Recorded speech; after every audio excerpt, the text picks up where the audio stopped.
Hello everyone, kembali lagi di Nerd Talk bersama gue Mike. Dan hari ini kita ada tamu spesial yang sangat spesial tentunya, yaitu Alpha Jonathan. Halo, thank you man, thank you banget. Okay. Long time no see ya. Akhirnya kesempatan ya collab ya. Overclocker kelas dunia dan juga expert hardware tentunya. Lebay. Tech enthusiast. Oh ya, tech enthusiast. Jadi apa kabar Pak? Baik. Jadi berapa bulan terakhir ini lagi mencoba pindahan lab siap-siap itu. Dan ya kebetulan masih hobi ngoprek, nggak meninggalkan hobi gue sebagai overclocker gitu, masih ngoprek. Jadi ya dan mencoba mengikuti beberapa ya perkembangan teknologi karena itu masih jadi hobi gitu kan, sambil menyiapkan siap-siap kuliah. Meskipun udah di bawah bendera sendiri, aktivitas nggak berubah gitu ya? Iya, tapi nggak mengeluarkan konten rutin kalau itu definisinya. Jadi dulu kan kontennya rutin, sekarang ya pas waktu sempet aja. Gitu. Pas ada yang menarik juga. Nah, sebenarnya gue hari ini, kenapa kita hari ini ngundang Alpha Jonathan? Sebenarnya karena kita penasaran banget apa sih yang sebenarnya baru dari Intel Meteor Lake atau next generation Intel Core Processor gitu. Dan ini bahasannya berat men. Sejujurnya pas waktu lu sempat ngobrol ke chat gue nanya apakah kita mau ngobrol ini, gue setengah-setengah 50-50 loh. Karena gue gak yakin apakah gue istilahnya kepala gue mampu untuk ngebahas ini. Karena ini arsitekturnya lumayan complicated. Gini aja ya, maksudnya kalau lu aja keberatan apalagi gue gitu kan. Gini. Gue kan biasanya selama ini agamanya deketan sama desktop. Ini arsitektur yang kalau lu lihat dari high level, laptop focus deh. Ini laptop, bukan cuma laptop, power efficiency fokus banget. Sedangkan istilahnya ya agama gue dan prosesor yang biasa gue pakai adalah aplikasi yang istilahnya ya desktop lah intinya. Semua yang butuh colokan lah. Ini adalah aplikasi yang dipakai performance oriented. Oke. Jadi ya gitulah, itu kita akan bahas Meteor Lake berarti kali ini. Sebelumnya Meteor Lake ini disebut sebagai 14th Gen Intel Core Processor. Dan 14th Gen yang penting adalah sebetulnya Meteor Lake ini kan rilisnya masih agak jauh sebetulnya. Masih sekitar Desember ya? Sekitaran Desember. Nah, sebentar lagi yang gue tidak boleh ngomong sebetulnya. Ada yang mau rilis juga. Depannya sama-sama 14 tapi bukan Meteor Lake. Itu Raptor Lake Refresh. Beda ya. Jadi teman-teman di sini mungkin kalau ngelihat kok desktop 14-nya running duluan, itu bukan Meteor Lake. Itu Raptor Lake. Yang gue sama Mike bahas kali ini adalah Meteor Lake gitu ya. Jadi Meteor Lake ini baru mau masuk ke client laptop ya. Client laptop dan portable computing lah intinya. Ya kurang lebih. Dan ngelihat desainnya juga ya sangat mudah sekali untuk ngelihat itu desain memang atas nama laptop lah istilahnya kayak gitu. I see. Gitu. Alright, jadi kita mau bahas start dari mana? Ini banyak banget ini soalnya. Banyak sih yang mau dibahas ya. Jadi kita mau bahas ini. Apa dulu? Tapi basically ada sesuatu hal yang baru banget dari Meteor Lake. Yaitu gue dengar chiplet design. Oh iya, kalau Intel bilangnya tiles ya berarti. Tiles. Oke. Gak mau sama sebelahnya. Ubin ya. Iya, kurang lebih kayak gitu. Dia gak mau sama sebelahnya dengan sekarang mau bilang apa sih kemarin bahasanya disaggregated. Iya. Bahasa resminya disaggregated gitu. Nah, dan ini mungkin konsep yang mungkin banyak yang susah mengerti konsep ini bedanya apa sih gitu kan. Dan mungkin di sini yang membedakan Meteor Lake adalah ini adalah pertama kalinya kliennya Intel, maksudnya prosesor konsumernya mereka menggunakan desain yang disaggregated, yang dipisah istilahnya. Ini konsepnya apa sih? Gampangnya gini. Jadi mungkin teman-teman juga bisa lihat di sebelah sini. Jadi Intel menggunakan beberapa blok lah, katakanlah blok lah gitu ya.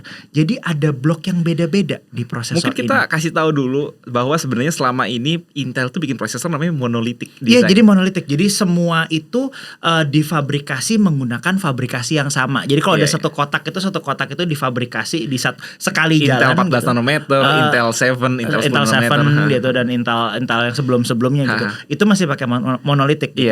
Ini pertama kalinya si Intel menggunakan blok yang beda-beda. Mengintegrasikan beberapa manufacturing. Ya, dan pakai fabrikasi yang beda-beda juga. Jadi dari beberapa tilesnya itu ada proses fabrikasi yang beda-beda. Jadi kalau teman-teman di sini biasanya tahu kayak Intel tuh berarti ada Intel 7 gitu. Misalnya kalau AMD itu pakai apa TSMC berapa gitu, 7 nano apa berapa gitu. Sekarang ini ada satu tile atau blok yang bisa pakai Intel 4 namanya. Ada satu tile tile atau blok juga TSMC yang N5 pakai gitu. TSMC N5, ada satu blok lagi yang pakai TSMC N6.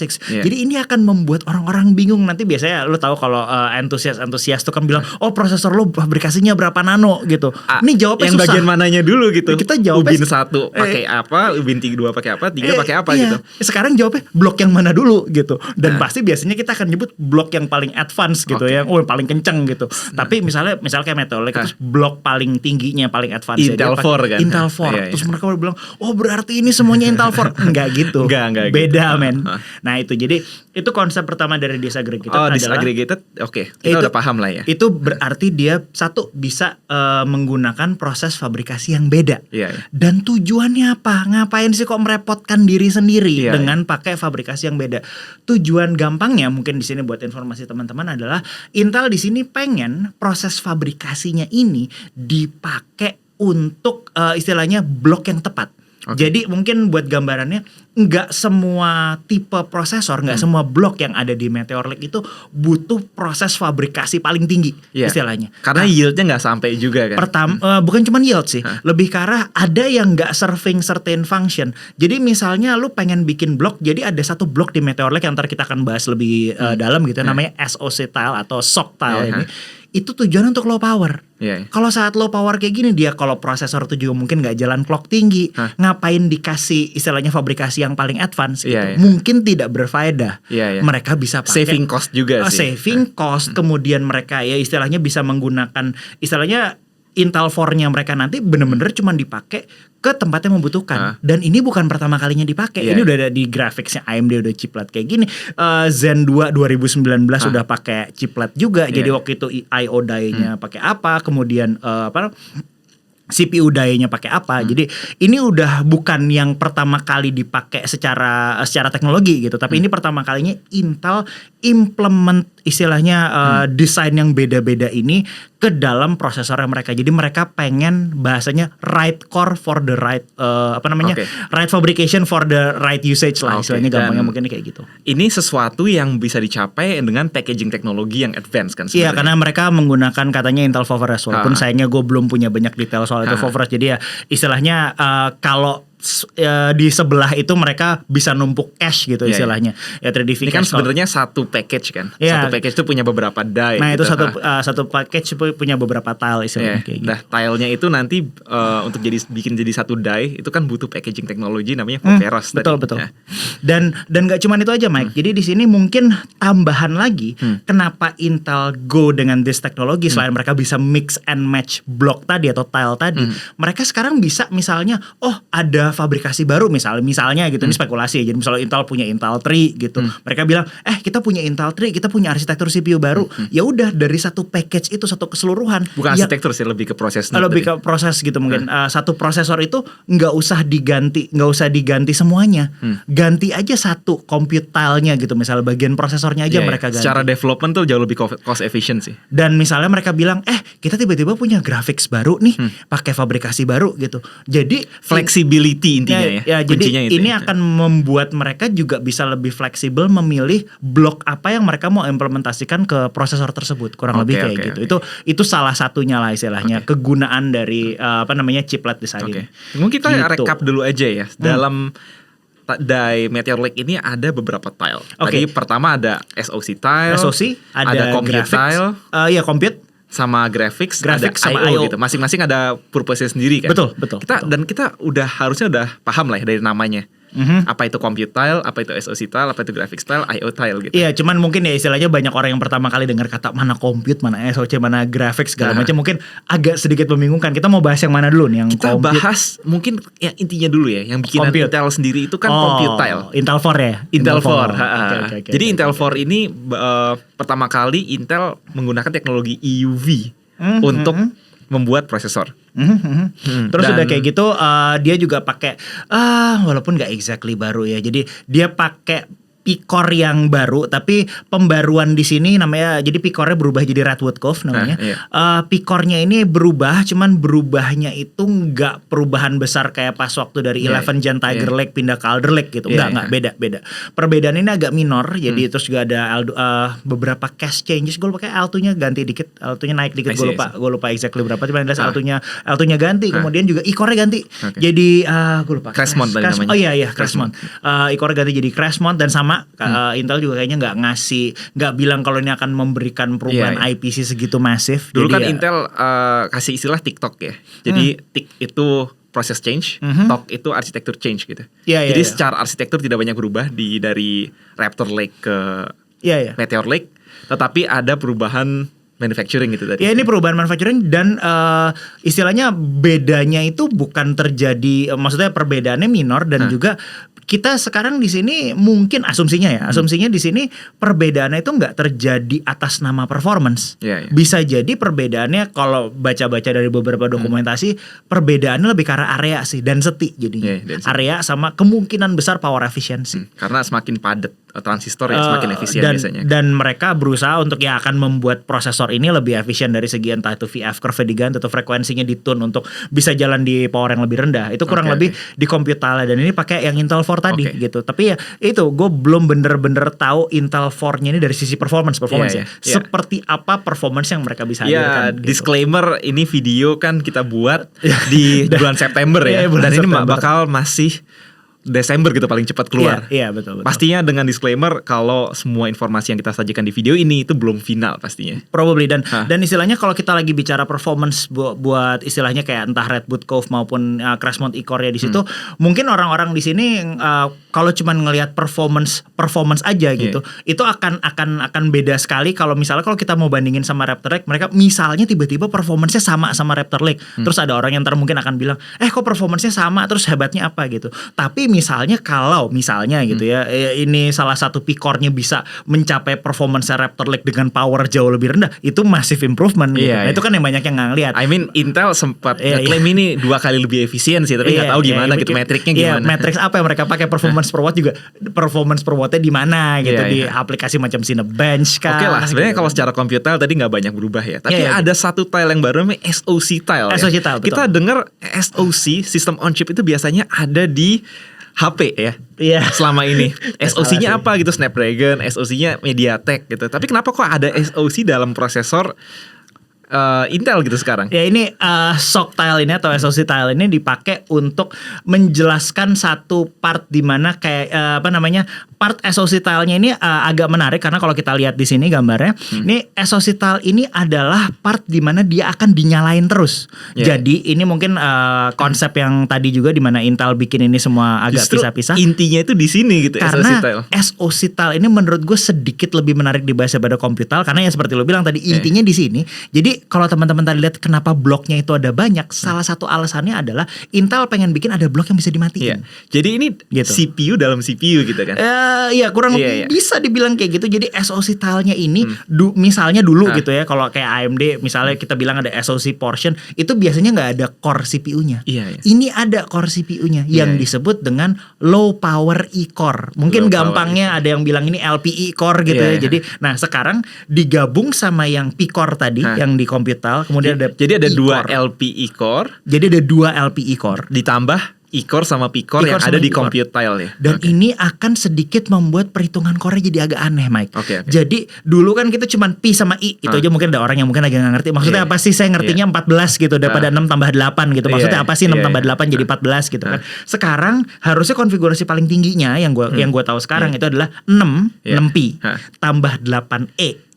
Terus tambah 2 LPE. Jadi 682. Iya, paham. 682 kayak gitu. Iya. Sama kayak HP sih. Biasanya kan 1 plus 3 plus 4 gitu kalau Snapdragon ya. Nah, jadi ada 1 core yang paling kencang sendiri, ada 3 high performance core sama 4 low performance core gitu. Nah, betul. Dan ini low perform walaupun kita mungkin lebih cocoknya nyebutin ini betul-betul istilahnya high efficiency core gitu ya. Dia bilang ini low power E-core, nunjukin kalau dia core segitunya lebih hemat daya.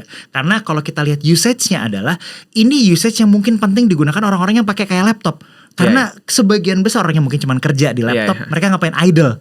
Idle gitu, lagi ngerjain apa dan nggak segitunya compute heavy, nggak lagi ngerjain video encoding, handbrake, nggak lagi nyalain Premiere. Cuma lagi gitu. Baca aja gitu, lagi baca PDF, baca betul, Word gitu. Betul. Nggak perlu nyalain compute core, itu sesuatu fitur yang sangat efisien. Betul. Pada akhirnya gitu. Jadi di sini SoC tile-nya ini diciptakan atas nama power efficiency.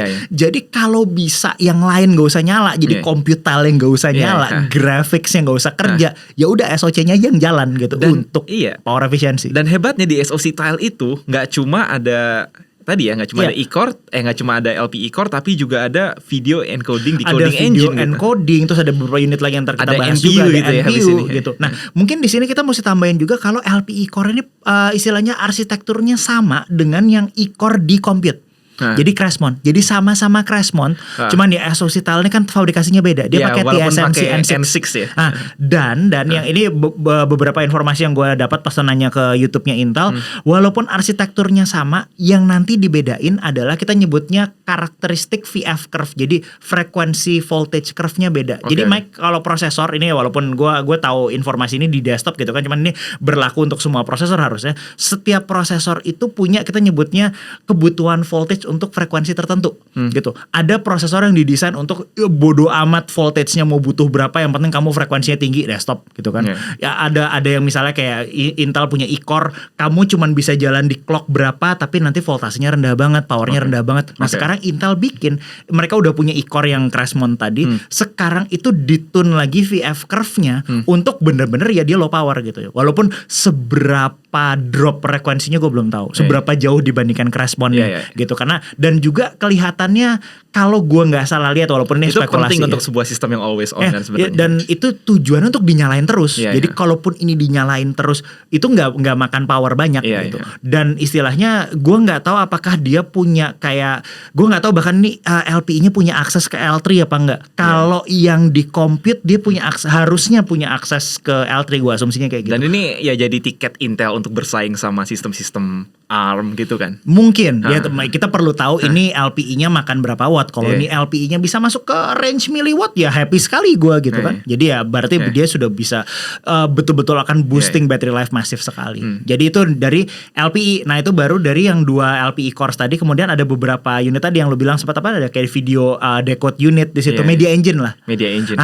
Lucunya Media Engine sekarang bukan di graphic style ya, tapi di dalam SoC style ya. Ditaruhnya di SoC. Jadi gitu. Karena Intel maksudnya pengen untuk playback video nggak perlu nyalain graphic style gitu. Nah jadi ini sekali lagi mungkin teman-teman di sana bingung itu ngapain sih dibikin seribet itu. Karena tujuannya di sini prioritasnya adalah atas nama efisiensi gitu kan, atas nama power serendah-rendahnya. Kalau bisa dinyalain setengah, ngapain nyalain semua gitu. Iya, kalau bisa nyalain cuman media engine-nya aja, ngapain gua harus nyalain compute-nya gitu, maksudnya atau graphics-nya. Dan tadi media engine itu powerful loh, maksudnya bisa AV1 decoding, terus HEVC encoding juga. Kalau speknya nggak salah 8K60. 8K60 ya? Iya, decode-nya. Jadi ya, kalau gue penasaran pas waktu dia bener-bener decode 8K60 kayak YouTube gitu ya, AV1 gitu atau HEVC, itu makan power berapa? Gue penasaran banget. Gue bener-bener itu hal pertama yang mungkin akan gue analisis kalau gue sempat dapat produknya. Itu menarik banget tuh. Selain selain media encode, dia juga ada yang Intel akhirnya sekarang sebut namanya NPU. Jadi kayak Neural Processing Unit. Dan lucunya ini kayaknya nama pertamanya bukan NPU. Nama pertamanya Mike, gue pernah dengar pas untuk Computex kemarin itu kalau nggak salah, dan mereka sebut ini VPU. Singkatan dari? Gue have no idea. Pokoknya mereka sempat nyebutin namanya VPU, gue nggak tahu itu singkatan apa. Nah sekarang kayaknya ini adalah unit yang mirip sekali dengan kalau lo tahu prosesor sebelahnya AMD itu ada namanya Ryzen AI. Akselerator kecil yang dalam integrated kan sebenarnya. Jadi ini kelihatan mereka sekarang ditaruh di sebuah blanket term namanya NPU tadi, gitu ya. Jadi semua AI akselerator yang ditaruh di prosesor ini dikasih nama NPU. Nah, fungsi AI akselerator itu ada macam-macam, Mike. Jadi mungkin gue mesti juga kasih tahu sekalian sama teman-teman di sini.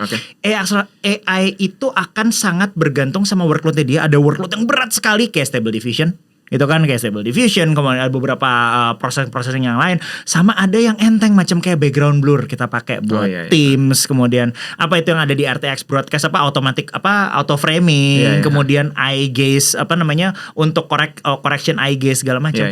Jadi istilahnya AI itu ada yang high throughput yang berat banget, sama ada yang kecil, istilah remeh-temeh lah mungkin bahasanya. Nah, tujuan NPU adalah eksekusi istilahnya berbagai workload AI yang remeh-temeh ini, tapi dengan power serendah-rendahnya.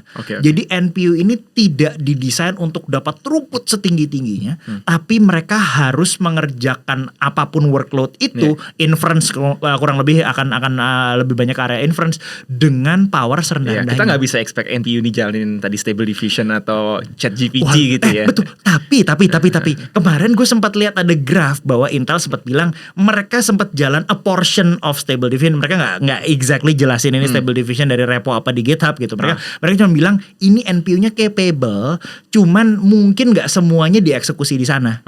Part of that Stable Diffusion model saya dieksekusi. Mungkin kayak ngebantu GPU juga ya. Nah, gue pengen lihat ini sepowerful apa. Karena saat kita ngobrol sekarang ini, kemarin gue juga sempat ngebahas itu Ryzen AI, dan Ryzen AI-nya itu fungsinya memang istilahnya fungsi AI yang remeh-temeh ya, yang kan tadi ngebantu Windows Studio background blur dan lain-lain segala macam. Kalau misalnya tiba-tiba Intel NPU-nya ini capable untuk jalanin Stable Diffusion gitu misalnya, itu akan terlihat sebagai powerful sekali karena berarti dia bisa executing model yang kompleks. Dan tapi ya intinya NPU ini mirip kayak LPI, dia harus bisa dinyalain terus-terusan, dengan kondisi dinyalain terus-terusannya ini nggak makan power. Gitu. Jadi itu part dari SoC tile. Menarik banget sih SoC tile ini ya. Tapi ada satu tile lagi yang menarik selain tadi ada compute tile, SoC tile, terakhir itu ada graphics tile. Graphics tile ini pakainya dia TSMC N5 by the way. Dan sekarang dia pakai arsitektur baru, XeLPG. Jadi low power gaming ya. Low power gaming. Low power gaming. Kemarin sih gue baca namanya itu singkatan dari low power gaming sih. Soalnya harusnya yang Arc A series itu kan HPG kalau nggak salah XeHPG. Nah sekarang kan XeLPG. Nah tapi ini katanya mirip banget, jadi analog banget, maksudnya betul-betul hampir mirip based sekali on Alchemist kan sebenarnya. Dengan Alchemist Arc A series. Dan kalau ngitung harusnya konfigurasi tertingginya 8 Xe cores kalau nggak salah. Itu mirip sama desktop Arc A380. Itu yang paling bawahnya XeHPG sekarang. Dan tentunya ini berarti ya itu ada RT cores, walaupun sejujurnya gua nggak tahu seberapa jauh RT core bisa useful karena ray tracing itu compute intensif sekali, dan itu misalnya gua nggak tahu GPU-nya sepowerful apa bisa proses ray tracing. Tapi ada estimasi ya harusnya ini bisa head to head sama 780M or something like that. Gue berharap A380 sih lumayan powerful ya. Maksudnya gini. Ini adalah sesuatu yang ditaruh di sebuah package atau chip yang kemungkinan besar power limited. Gue mau asumsi ini akan power limited. Pasti ada beberapa SKU juga kan. Nah gitu. Betul. Dan kemungkinan besar gue gak tahu Arc A380 tuh harusnya kelas 75 watt. Agak berat kalau lawannya 75 watt. Tapi misalnya si XeLPG di dalam Meteor Lake ini di jalan di 35 watt, dan misalnya ngejar Arc A380 yang 75 watt misalnya gitu, itu kejadian, itu berarti power efficiency-nya gain tinggi sekali gitu. Dan yang jelas sih kalau ini dibandingin sama UHD harusnya jauh banget ya bedanya. Sama Iris Xe ya nggak bisa dibandingin lah. harusnya bedanya jauh gitu. Dan ya itu dan sini ada satu spekulasi lagi, gue nggak bisa confirm dan nggak bisa ngecek juga ya karena unitnya belum ada. Katanya ada yang sempat dokumentasi yang nyebut kalau XeLPG ini sedikit bedanya sama Alchemist karena unit XMX yang jadi itu ada kayak semacam kayak unit yang dipakai untuk ngelakuin akselerasi AI juga di Arc Graphics itu katanya nggak ada di XeLPG. Gue masih cek itu ntar beneran memang hilang apa enggak. Sebenarnya sih yang menurut gue yang penting ya kalau buat gue sendiri bisa jalanin Genshin atau Honkai Star Rail rata kanan. Brofist dulu. Itu gue udah seneng banget. Genshin apa 1080p medium gue happy loh. Enggak, 1080p high. High. Oke. Gue bisa 1080 60 medium baik-baik aja gitu. Karena medium dengan 780M yang sekarang juga udah jalan. Even high is actually possible gitu selama lu nyalain FSR kan. Iya benar. Dan FSR ngebantu sekali, gue agree banget gitu. Jadi ya benar. Gue cuman peduli ini nanti istilahnya XeLPG-nya jalan Genshin apa enggak. Bener banget. Tapi gue cukup yakin kayak Cyberpunk kayak lo aja pasti jalan sih ini. Semoga. Dan ya akan menarik untuk ngelihat ini dia dibandingin sama pakai handheld kali ya, kayak tipe-tipe ROG Ally, kayak ngelawan Steam Deck gitu terjadinya kayak gimana. Tapi again, ini berarti dengan Intel misalnya ini bener-bener based on Alchemist kayak segala macam, berarti ini akan istilahnya menguji orang-orang grafisnya Intel untuk ngasih tahu driver lu udah waras apa belum. Misalnya itu kan sekarang Arc itu kan betul-betul masih di-push banget driver kan udah naik beratus-ratus % dari jauh sebelum sebelumnya gitu. Dan ya itu istilahnya gue sangat berharap ini bisa ngasih perbedaan performance yang cukup berarti istilahnya. Karena berarti ini harusnya jadi IGP terpowerful Intel saat waktu dia rilis. Dan gitu. keren banget sih ini menurut gue jadi kayak proof of scalability Xe architecture gitu. Betul. Yang bisa masuk 8 Xe cores gitu. Bisa jadi efisien, bisa jadi buat desktop juga yang powerful gitu. I think kalau Intel mau serius about their graphics and GPU game, this is the way to go. Iya, walaupun ini tambahan sedikit, mungkin nih sedikit nggak nyambung sama Meteor Lake, cuman kalau boleh nyasar sedikit, gue sangat berharap di next gen desktopnya entar ini masuk juga gitu. Cuma soalnya nih kalau di AMD nih kejadian agak sedih di desktop laptop. Desktopnya AMD IGP saat kita ngomong sekarang itu pelan banget dibandingin sama yang laptopnya dia. Itu bisa jadi ditaruh buat ROG Ally men tuh segitu jauhnya perbedaan istilahnya IGP-nya. Prioritasnya mereka paham tapi Iya, jadi mereka udah tahu ngapain sih kalau desktop dikasih IGP gitu. Walaupun gue sebagai pengguna desktop juga pengen dong ada IGP kenceng dikit gitu, nggak usah jauh-jauh bisa buat main Genshin deh gitu. Kayak gitu kurang lebih kayak gitu. Jadi ya itu harapan besar yang kita taruh di graphic style dia sih kurang lebih. Oke. Gitu. Kalau ini sebenarnya soal tiles kita udah lumayan punya gambaran lah ya sistemnya gimana. Tapi katanya ini rumornya akan ada beberapa SKU Meteor Lake yang nantinya akan diintegrasikan dengan on package memory. Jadi RAM-nya itu nempel di package. Gue sempat lihat beberapa gambarnya sih kemarin. Jadi itu lucu banget sih. Menarik sih, walaupun ya gue mau asumsi itu bakal tetap 128 bit kayak biasanya gitu kan. Jadi ya bandwidth-nya kenceng kalau mereka berani kasih LPDDR5 7500 ya. Gue berharap nggak dikasih LPDDR5 kecil. Dan itu sangat helpful buat laptop atau form factor kecil, misalnya tablet. Kasih 16 GB gitu, I would be already very happy man. 16 ya. Gue soalnya lihat gini, gue oke dengan 16. Dan itu kan tipe memori yang udah nggak mungkin lu ganti dong. Gue oke dengan 16 gitu kalau mereka kasih LPDDR5. Cuman gue dalam hati sempat mikir kayak begini kalau ada density lebih gede boleh gak sih? Karena gak gini, gue kebetulan memang saat gue kerja beberapa pekerjaan gue yang lagi workload yang gue coba-coba kali ini sudah mulai membuat gue membutuhkan memori di atas 16 GB gitu. Oke. Ya gue gak tahu ya. Not something for you lah gitu. Ya bisa jadi. Cuma buat kebanyakan orang yang workloadnya lebih ringan mungkin kayak gue gitu. Dan nyari form factor yang kecil sekali gitu, membuat form factor yang jauh lebih menarik gitu, istilahnya entah foldables mungkin gitu kan, tipe-tipe kayak gitu. Sebab the only way menurut gue laptop itu bisa berevolusi dan bersaing sama tablet dan mungkin HP ke depannya adalah ya mengintegrasikan semuanya jadi satu buat power efficiency gitu. Nggak salah. Itu masuk akal sekali. Itu masuk akal going sekali. the Apple way gitu kan intinya. Tapi kalau Apple yang jadi problem kan ekosistemnya dikunci semua. PC masih mengizinkan option istilah kayak gitu. Kurang lebih kayak bedanya sekarang udah tinggal itu doang kayaknya sekarang ya. Asal jangan SSD-nya juga dimasukin di situ kan. Storage ya. Nyusahin juga. Apalagi aplikasi dan game zaman sekarang cacat sekali ukuran. Dan itu bakal melimit flexibility vendor sih sebenarnya. Iya. Ya gue mau asumsi kayak ginian terus dengan on package memory bisa dipasangin apa 2230 gitu.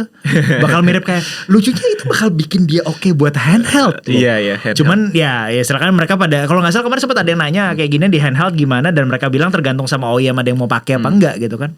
Ya gue penasaran sih. Kita bakal bisa bikin handheld yang mungkin ukurannya 11-12 sama Switch gitu jadinya. Iya bisa jadi. Apalagi ya handheld tuh kan butuh baterai. Nah gue penasaran ini seberapa hemat gitu. Kalau ini dibikin handheld terus nanti dia makan 25 watt juga ya percuma aja gitu. Kita harus bikin dia benar-benar perform di 15 watt range kalau buat handheld gitu kan. Gitu. Oke. Terus sama ini nih. Bedanya itu apa? Labeling atau branding kali ya lo mau bilang. Iya. Tadi kita mau bahas katanya yang next gen Meteor Lake ini namanya juga udah bukan Core lagi gitu. Tapi Core Ultra disebutnya. Ada diferensiasi lagi aneh gitu kan. Selama ini kita udah nyebutnya Core terus tiba-tiba lu Core atau Core Ultra gitu. Tapi kita lihat ya AMD selama ini yang 7000 series itu kan agak disaster menurut kami. Kenapa? Dia mengintegrasikan banyak fabrication, banyak arsitektur dalam satu nama ya, AMD 7000 series dan itu bikin orang bingung. Gini, kayaknya kita mungkin agree dulu bahwa rata-rata orang itu udah kenal yang kita sebut dengan penamaan pakai series, iya nggak sih? Ryzen 3000 series dulu, 4000 series Renoa, terus 5000 series Cezanne gitu kan, kemudian ada 7000 series dan bahkan ini kok bisa campur aduk sama yang desktop nggak sih? Lu bayangin, sekarang kalau lu nyebut di desktop gitu ya saat kita ngomong sekarang Ryzen 7000 series desktop itu artinya pasti Zen 4, pasti AM5, pasti DDR5 berarti artinya. Sedangkan di laptop Gusti gini, yang kencang ada 7940HS gitu. Kemudian dia masih punya ada beberapa refresh yang di tengah tuh yang pakai Zen 3 segala macam, masih Zen 3 Plus itu masih ada. Itu gue gak problem. Zen 3 Plus gue masih toleransi. Tapi kalau kita udah ketemu yang di bawah, yang Mendocino itu gimana? Menurut gue agak gak fair aja masih gitu. Dikasih nama itu kan. Iya, dan walaupun AMD bilang bahwa kamu sekarang lihat nama kita beda. Yang jadi problem mereka ngubah nama itu dengan kondisi gini. Kalau gue misalnya ya, walaupun nih pikiran orang yang gak belajar bisnis dan lain-lain, kalau gue mau mengubah sesuatu yang menurut gue penting sekali, karena customer itu kan mungkin nggak tahu, kayak istilahnya nggak segitunya pengen tahu soal teknologi, arsitektur segala macam. Mereka taunya nama yang mereka baca di spec sheet, ya nggak sih? 7.000 series baru ya 7.000 gitu. series depannya 7.000.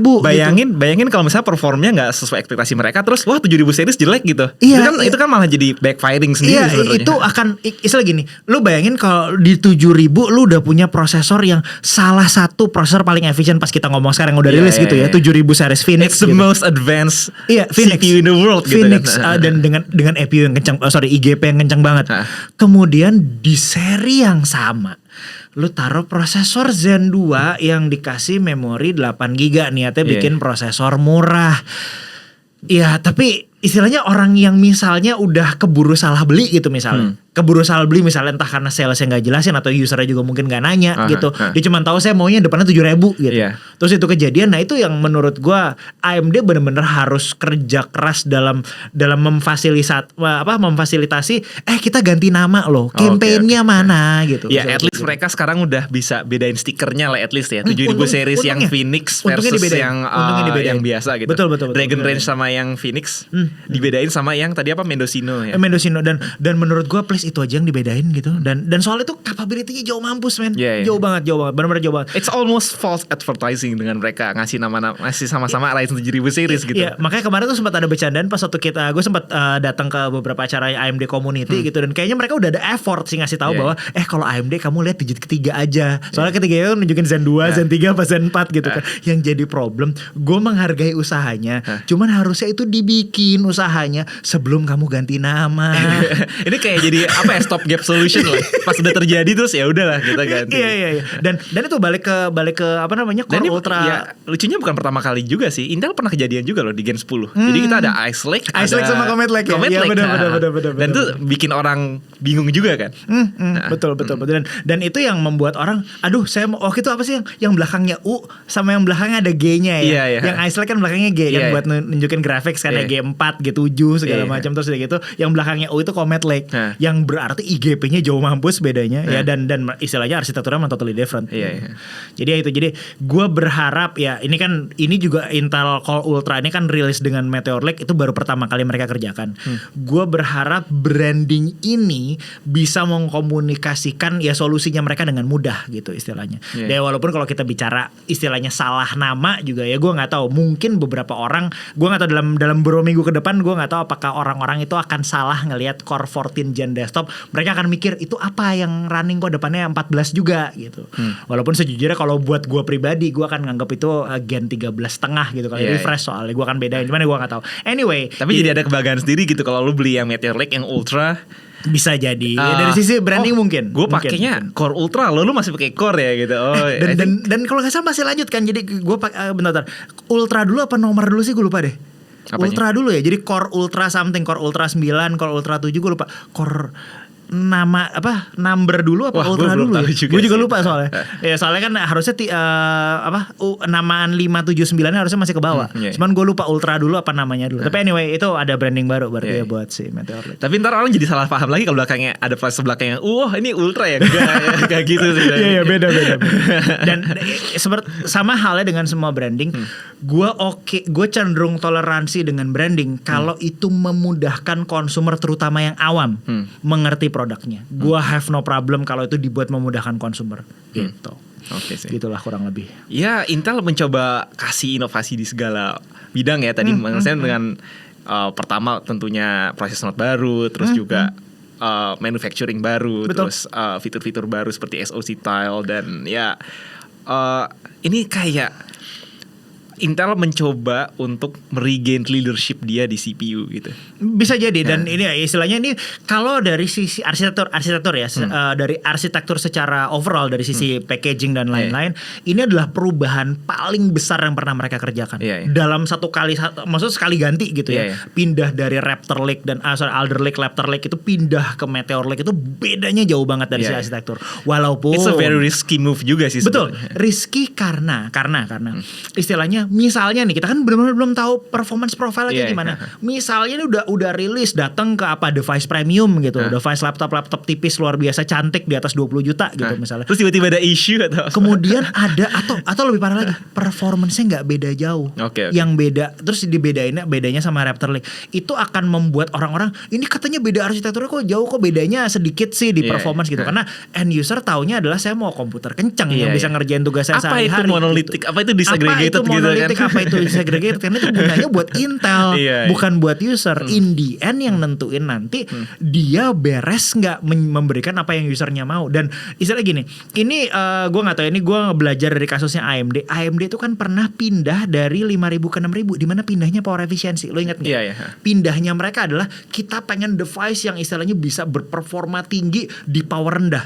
Dan waktu itu ya istilahnya makanya kenapa dicolok sama dicabut performance-nya bisa mirip banget gitu kan. Nah, Intel ini mungkin di Meteor Lake juga akan berusaha jualan itu. Yang jadi problem, jualan power efficiency itu jauh lebih susah daripada jualan I know performance. it's hard, tapi kalau kita lihat dari subscriber Nerd Review sendiri ya, mereka juga udah mulai sadar sama namanya power efficiency. Kenapa? Karena kelihatan nih pas AMD udah menggunakan fabrication yang lebih jauh daripada Intel ya, TSMC N4 gitu dibanding Intel 7, kelihatan secara panasnya dengan performa yang sama itu jauh. Iya betul. You get better power efficiency dari baterai, daya tahan baterai pasti lebih panjang, terus juga lebih adem. Jadi betul. Sekarang AMD juga banyak konsumer yang bilang lebih adem daripada Intel. Oke. Walaupun mereka masih pakai TJ Max yang segitu-segitu aja sebetulnya. Maksudnya mereka masih pakai TJ yang sama dan ada beberapa laptop yang membiarkan mereka jalan di suhu yang agak tinggi juga dilepas gitu maksudnya nggak di limit ke certain point. Cuma maksudnya kan dalam konteks game misalnya ya. Konteks game kan CPU is not the most intensive juga kan. Betul. Mereka bisa diturunin ke certain level of power. Gitu. Dan melihat CPU-nya bisa running di bawah 80 gitu kadang-kadang buat the game. Kalau kita bicara bicara power efficiency dari sisi laptop juga, baru aja kemarin gue sempat ngetes walaupun gak banyak, gue bener-bener cuma sempat berapa jam ngetes gitu, yang AMD X3D. AMD X3D itu yang 3D V-Cache itu bisa literally ngalahin CPU desktop di certain workload yang butuh memory bandwidth doang karena 3D cache dia dan itu kan CPU cuma jalan di sekian watt gitu. Maksudnya nggak sampai kayak CPU desktop. Tapi performance-nya ngejar CPU desktop. Nah itu. Jadi gue pengen lihat apakah strateginya balik lagi ke Intel di sini. Apakah misalnya mereka jualan power efficiency atau misalnya mereka mau jualan battery life atas nama ada LPO core tadi, LPE core di SoC tile tadi. Kalau itu benar-benar bisa tersampaikan dan dieksekusi dengan benar, gue tertarik untuk lihat hasil akhirnya kayak gimana sih. Gitu. Ya pastinya better performance, lebih efisien juga. Itu performance akan, per watt sih. Performance per watt ya.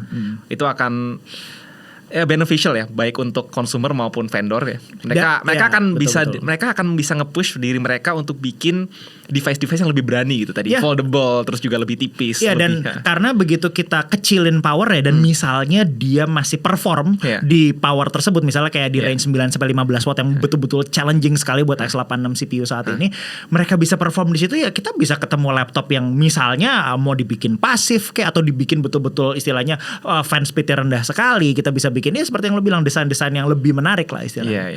Gitu. Jadi gue berharap itu dieksekusi dengan baik dan benar gitu. Mungkin harapan terakhir sih jangan juga harganya naik drastis lah gitu. Tapi gue nggak tahu maksudnya kalau ini masuk ke foldable atau rata-rata foldable harganya agak-agak sedikit ajaib dan cuma maksudnya enggak tadi bicara yang laptop biasanya lah gitu. Benar. Maksudnya dengan klasifikasi sama misalnya core Ultra 5 gitu dibandingin core i5 sekarang, jangan sampai beda jauh gitu lah harganya. Gue berharap itu dieksekusi dengan istilahnya pricing yang masih masuk akal untuk beberapa orang juga. Cuman kelihatannya sih, gue sempat ngeliat ada beberapa tendensi produk yang bener-bener totally baru kayak gini tuh ya ditaruh di istilahnya ditaruh di produk yang memang ya mentok di atas gitu. Ya kayak waktu pertama kali foldable keluar gitu kan. Padahal waktu itu foldable-nya masih SoC-nya sangat bahasanya primitif kalau dibandinginnya sekarang gitu kan, Lakefield kalau nggak salah zaman waktu itu.